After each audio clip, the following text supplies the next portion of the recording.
All right. It is still extremely hot out here, even though it's almost 8 o'clock, but I wanted to make a short video on my son's mx350 that I just, finished.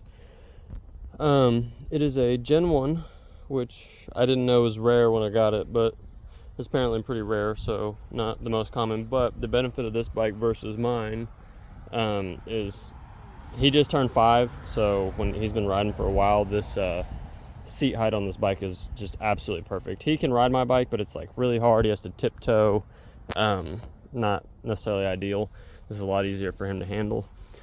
But what I ended up doing was I bought an entire electronics kit from a Razor Pro Spec, and I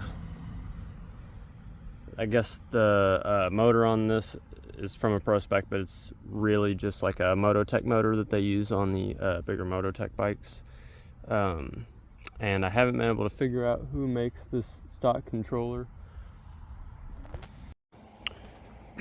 Can't believe how much traffic I got going on around here at the moment. Anyway, yeah, this motor is out of the Mototechs. The Razor also has adapted it. I don't know who makes the controller. I just tried to take everything off the Pro Spec and utilize it on here. The only thing that obviously wasn't going to work was the battery that came with the Pro Spec, just way too big. I ended up getting this Moore's battery.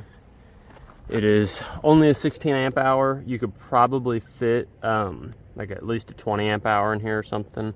You could also relocate this. I originally 3D printed this mount because it was on the frame over here. I ended up just temporarily for wiring, routing, preferred it in the back. So I will do something different with that at some point. I'm just not 100% what I want to do with that. Hi girl. Hi baby.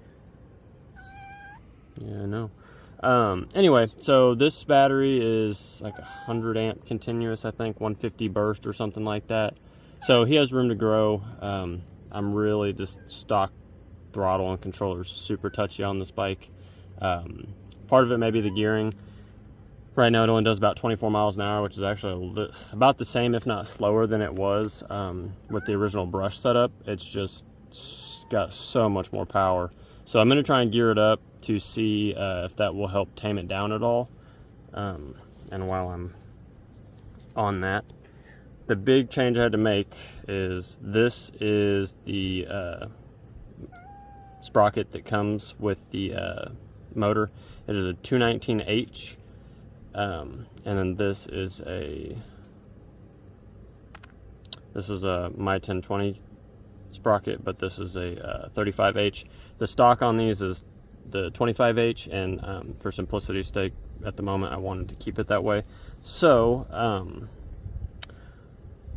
the width of the flat side of the shaft is actually the same as a my 1020. It's about 8.5 millimeters with my calipers, but the D-bore sides on a my 1020 it's about 10 millimeters from furthest point to furthest point, and on this it is 12. So I just took the my 1020 sprocket and milled out the ends 1 millimeter on each side, and that was enough to make it work. So this is just a cheap Amazon my 1020 25H sprocket that I milled out. So, and that's a 13 tooth. I'm going to move up to a 15. I think that'll help tame it down a little bit, and probably will still only do like 30 miles an hour at the most, so it should be more than slow enough for him to manage still. But overall I am thrilled with how this came out. This bracket was my first iteration of this, so I'm gonna have to make some changes. I would like to make this a one-piece plate and then just bend it instead of having to weld it here. This weld is also terrible, and it also made the tensioner here, I don't know if you can tell, this is a lock washer, and I had to space it out in a weird way, but the nut is originally on the inside and it was hitting the motor plate, so I had to flip the bolt around and put the nut on this side. So really wasn't a big deal, wasn't a big change. I also probably need to find a way to shave down this backside the tensioner hits. It actually just so happens to be like perfect for when it touches at the moment. When I go to a 15-2 sprocket, it should pull that a little bit tighter even. So it's not a problem for me directly, but some small revisions that need to be made. This actually hits the frame right here with me on it, but not him. But I've got probably at least an inch that I can take out of this the next time that I cut it. So that should pretty much eliminate that problem with it hitting the frame. But like I said, it could use some revisions. This is the first time around trying to get this all to work. But overall, I am thrilled. The biggest thing I've noticed is, boy, does it need some front brakes now. It's just, I don't know, it's crazy how much more aggressive this setup is than the brush setup that originally comes in it. But overall, really happy with it. This battery's been great, more than enough. The stock electronics do work really well. It's really touchy. So I'm charging my GoPro up. I'm gonna try and strap it to my head and see if I can ride it. I weigh, well, it's not even really about weight, size. I'm a little too tall for this bike, so I have to sit really far back. So it is really hard to keep the front end down on it and ride it at any significant pace, but has no problem carrying my weight. So I can ride it around. I'll try and put my GoPro on and see if I can get a little bit of running video with it. This is more of just like a rambletron about what I did and how it's set up. I'm just over the moon with how it came out. I'm extremely happy with it, and he loves it. But it is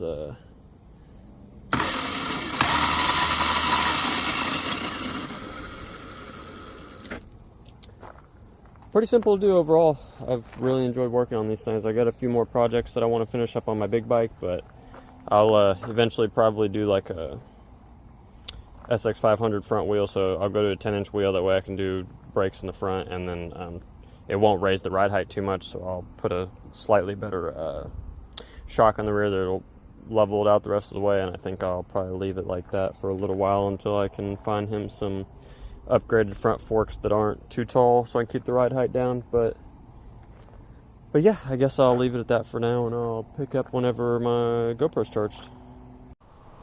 Alright, I don't know how much battery this thing's gonna have. I didn't let it charge all that long, to be honest. I'm gonna do I don't even know what y'all are gonna be able to see and not see. Yikes. I don't know, I'll just try and, this is an old GoPro, so the footage may not be the best, but I don't know if you can see, but that just barely hits with me on it because I'm a little too big, so I'm gonna have to address that, but for the most part it's fine. So I will, I guess, make a lap real quick. Jesus Christ.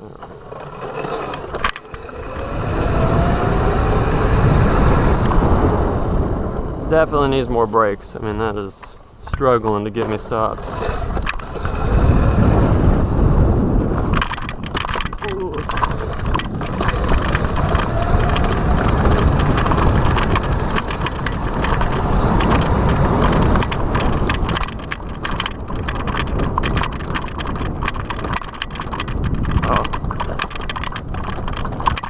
That is shaky.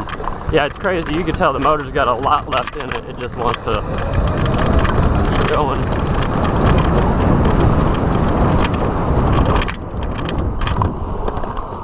Eventually, I'm going to have to get a better controller so he can take advantage of what the bike really has to give. But for now, I mean, it makes me a little nervous, so.